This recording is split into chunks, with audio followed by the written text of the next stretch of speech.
Ladies and gentlemen, good afternoon, good evening. I want to welcome all Jamaicans. Happy Easter to you. And I want to welcome all Jamaicans and women abroad to the Lennie Robbins YouTube channel. Know Your Politics, creating a better understanding. I saw in the Daily Gleaner this morning a headline that caught my attention about a gentleman who, the headline reads, jail for 42 years without trial. This man is in prison for 42 years without facing a trial for a murder that which he was charged. Now, this man is now other mental issues. Now, the article states that government will temporarily release this man to members of his family under strict conditions. Now, the very first thing that jumps out at me, what are the strict conditions here? What are strict conditions? Do we even understand that government made that clear? Also, noticeably, in the Gleaner, you could not just open the article and read it. Just a few lines you get, few sentences. You have to have an account to log in or create an account to do that. While other more serious issues that was published in the Gleaner, you could you could open them really quick. Just tap on them and open it and read it. No, this one you couldn't. The question is, what is government hiding? What are they not saying? And what are they trying to get away from? Comments on it? It's very difficult to get away with Mr. Government. Now some questions jumps out at me readily. One of them is, what are the strict conditions applied here? What do they mean by strict conditions? Was a medical or social report done and forwarded to the family members in advance for their review, so that whatever decision they make, whether to accept or not to accept the gentleman back home, is an informed one, because situations like these require an informed decision from people. Is the government prepared to follow up with the family members to make sure that these strict conditions are met? Even if the family decided to accept the man, will the government follow up to find out if these strict conditions are met? It's important. It is important. Thirdly,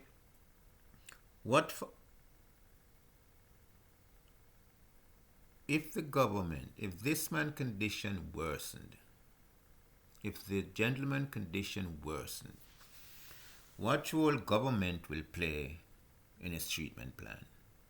Or is there any role set aside by the government or an intervention program they set aside to assist with the care of this gentleman? He's been in prison for 42 years. And mark you guys, the family did not ask for the release of this man, I'm quite sure. Government found out he has been there for 42 years. It's a mental case. It's a strain on the budget. I do believe that's why they're trying to release him now, because it's a total strain on the budget. So they decide to release him back to the family. Right? So all follow-up services has got to be based on government. So maybe that's a part of their strict conditions. I don't know. I'm just assuming. But let us say also on the other hand that the man conditions gets better and he's declared fit to stand trial. What if he's brought to trial and is found guilty? What do you do now, Mr. Government, after 42 years with this gentleman? What will you do with him? You're going to send him back to prison? Because already after 42 years in prison, any sane person's mind would be psychologically damaged. Any sane person's mind would be psychologically damaged, knowing that you're not doing even a sentence, you're not even serving time. You're detained there for 42 years on a charge for which you have never faced. Ladies and gentlemen, this is why these little things go in the Gleaner, published in the Gleaner, and this is why I'm saying it is important, and I'll always make this appeal to my Jamaicans at home and abroad. It is time for us to start to watch what government do, not what they say. This little headline that you're going to release the man after 42 years without trial and strict conditions temporarily. What do you actually mean by that? What do you do what are you going to do behind the scene? Temporarily means when? Up to what time is temporary? Because temporary means a short time. So from what time to what time? What does government mean by this? How do we understand what government intend to do here? Except to release him to the family. But that can't be enough. Cannot be enough. And I want to quote another example. This happened in 2021, the flood out in Bull Bay. That flood out in Bull Bay, that blocked off all of Weeds Road and other places. People couldn't get into their home. The Member of Parliament for East Rural St. Andrew was there. And I stand aside and listen to her make a lot of speeches. And I particularly remember that little girl who was saved in the flood water, who's been washed away in the flood water and got saved by a gentleman downstream. That little girl. I remember that clearly. And I stood and listened to that minister said a lot of stuff. She said a lot of stuff. Her promises a lot of stuff. But what has she done since? What has she done since? The Member of Parliament for East Rural St. Andrew. What have you done since? Nothing. And I just want to use this opportunity to remind you that, oh yes, the government sent the army out there with tractors and all kind of, what they call it, and they clear the road. But what they did with the sand and the stone, they dump it in people's yard. So access to people's yard was even very difficult. Made more difficult by your government's own action. And let me tell you, Miss East Rural St. Andrew MP, I had to pay. I paid out of pocket to clear one of those premises. Clear the sand and the stone out of that premises and wash out people that house so people can move back into their house. So the family could move back into the house and have somewhere to live. I don't know, there's an argument that 50,000 was given to each individual. It cost me twice more than 50,000 to have that yard clean, bulldozed and clean, and to wash out inside of people's houses that was full of sand and gravel and stone and all kind of crap. And I remind you, miss, you never know. You never knew, we have never met, but I stand aside and I watched you, made all those promises. And I'm going to tell you something now, reveal this to you. That daughter, that girl, little girl that was saved in that water is my granddaughter. My granddaughter. And I've been responding to her very needs. And her grandmother, myself and her grandmother has been responding to her very need ever since. You made all those promises but never done anything, follow up to do anything. Is there any follow up from the ministry? From any ministerial point? She's now an high school student. Is there anything following up to find out if this little girl is okay or how is her recovering? What's the sky? Does she require any further counseling or anything? Nothing. Nothing was done. Because near-death experience for an 11-year-old or a 10-year-old child is not an easy thing, especially you've been washed away by the flood water. That's not an easy thing to absorb or to get over, Miss East Rural St. Andrew. Ladies and gentlemen, I'm trying to highlight all of these things because we have to realize that it's important not only to listen to government, but we must, must watch what they do. It is critical that we watch what they do. And the only way we can watch what they do and know what they're doing or have not done is to make sure we make note of exactly all that they're saying to us. Because that's what it is. I'd like to highlight another thing here. When politicians are out there in their campaign, on their campaign trail, all they're saying to you is not based on no party, nothing. They're not speaking on party lines. They're speaking from performance line. Oh yes, we're going to do this, we're going to do this. It's all about performance. But listen to this. When you elect them and they get into that House of Parliament, now the party lines are drawn. The same politician who made the promise outside can't do that promise. He can't make those promises in Parliament. Because he has to follow party protocol. You speak when you're allowed to speak. You speak when you're authorized to speak. You speak on the matters that concern you. You can't address nothing that doesn't concern you. So when a person out there on the campaign says, oh, we're going to make education better, and he's not the Minister of Education. How is he going to make it better and he's not the Minister of Education? We're going to make sure the school is my this and you're not the Minister of Education. Ladies, gentlemen, they say all sort of crap just to capture our attention. But they do what they want to do. It is sad to say this, but I I have to say it. As much as it seems that we are doing good in Jamaica, but Jamaica is in an existential crisis right now. It is. It is in an existential crisis as we speak.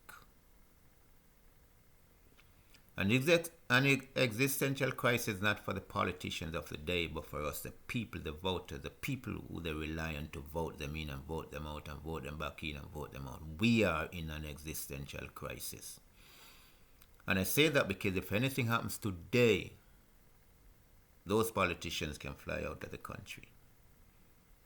You and I, we can fly out as we want to. Some of us can, a lot of us can't. We have to exist at home, irrespective of what is happening around us. So instead of you become your brother's keeper, you become your brother's enemy.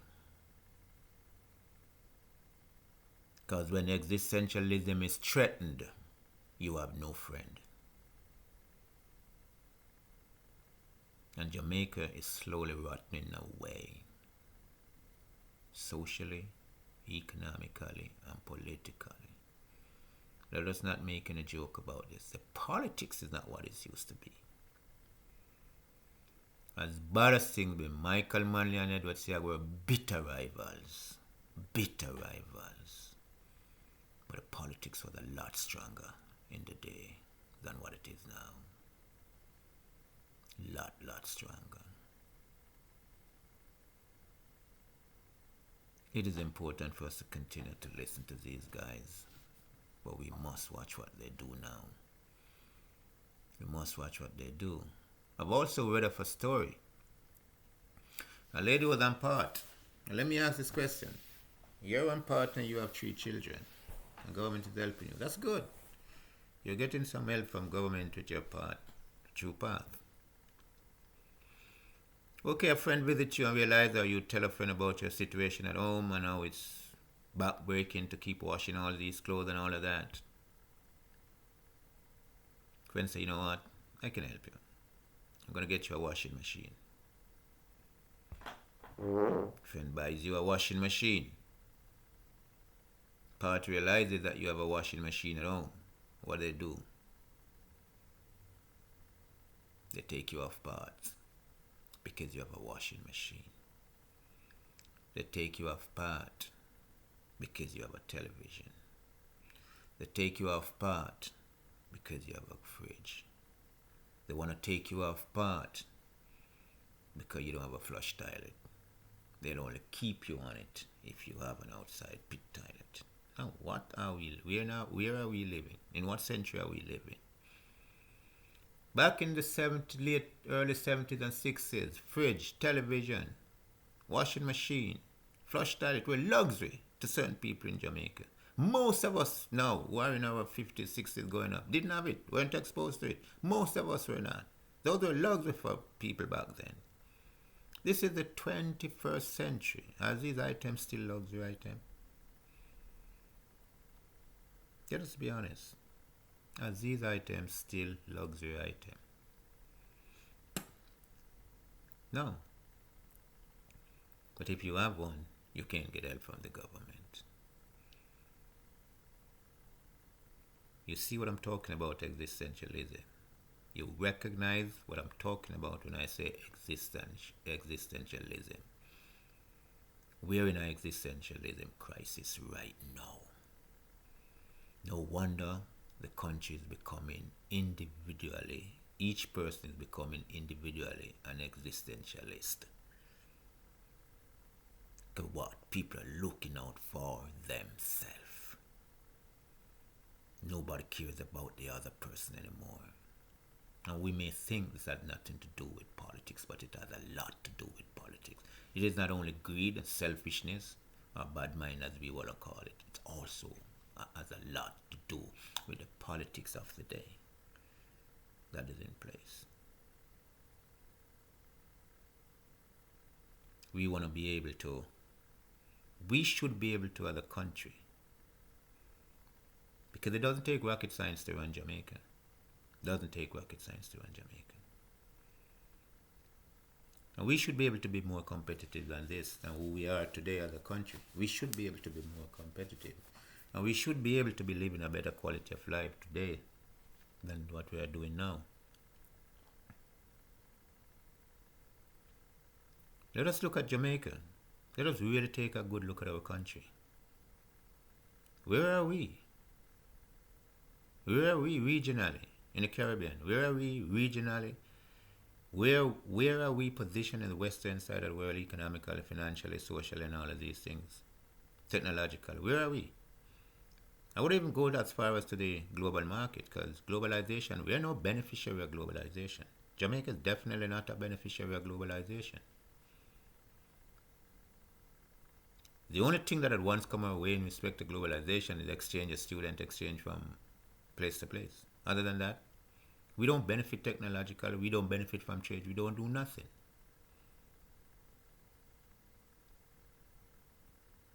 So irrespective of what our politicians are telling us, ladies and gentlemen, we got to be very, very, very, very, very serious about our own existence. We have to be. We have to be.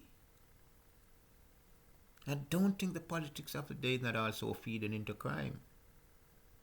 Feeds into crime. Man, I don't have to work, I can go scam somebody and make money.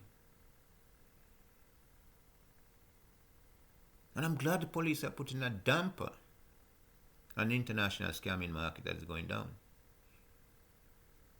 But let us note, it is growing locally. Now, this is a fact, true story. This happened last month.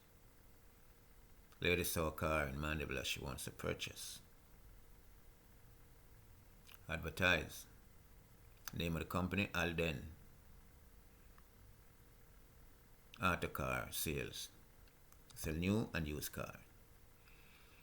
She called, gentleman answered, make an appointment to go down and look at what is happening. It's okay, yeah, you can come down and look at it. A lot of people is after this car, so send us some money. Send us some money. Send me $50,000. We'll secure the car for you. When you come, you can look at it, bring your mechanic, everything, check it out and all of these things. We allow you to test drive it and all of that. And we provide you with necessary documents if you have the money, the rest of the money to drive home with it. That's fine. Lady did that. And it went down. There was no such thing as Alden car sales, auto car. There was no such thing. There's nothing like that. Spoke to a gentleman by the wayside. Gentleman said, listen, you better try and get back home as fast as you can, because the amount of people who come there who complain about this thing, this is really a scam. Worst part of it, they went to the Mandeville police station to report it. The lady went to Mandeville police station to report it.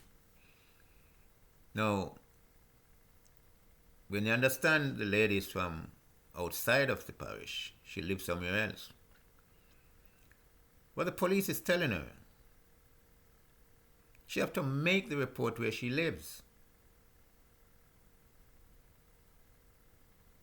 He tells her she has to make the report in the parish in which she lives. And what he will do, he will forward the report she gave to him now in an email to the station that represents her here. She can go to them and get a copy of the report and everything and all of that. Ladies and gentlemen, this is the nonsense we're getting from Jamaica. This is the nonsense we're getting. Lady by chance believe all that they tell her at the Mandeville police station. Went to a police station here. Different story.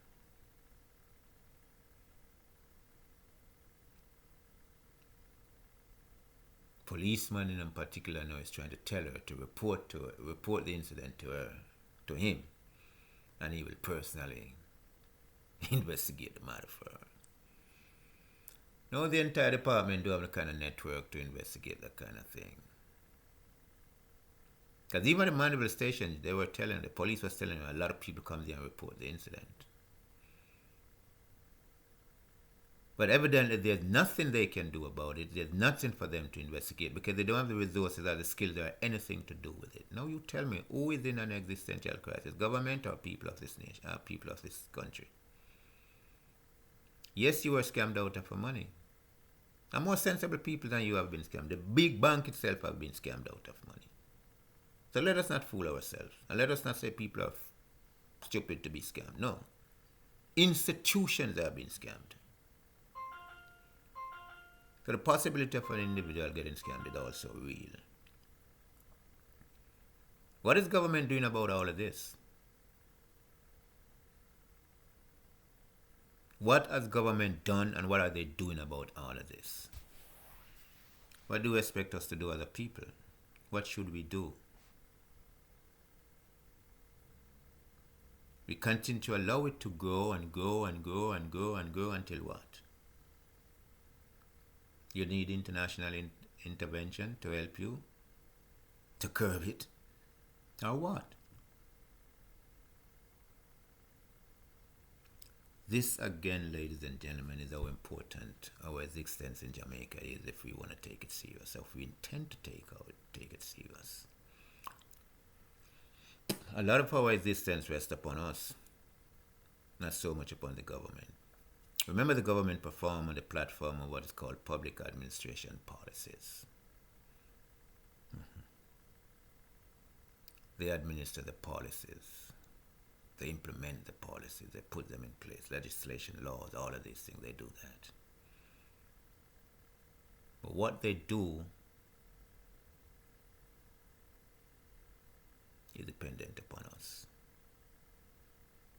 What they do is dependent upon us. And I'll say this finally in closing. It is not up to government to secure our future. It is up to us to secure it. We the people.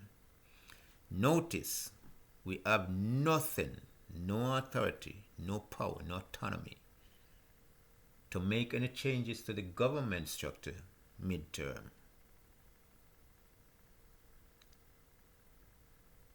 Or anywhere interrupt their term in office at any point, except through the ballot. The only power we have is to vote.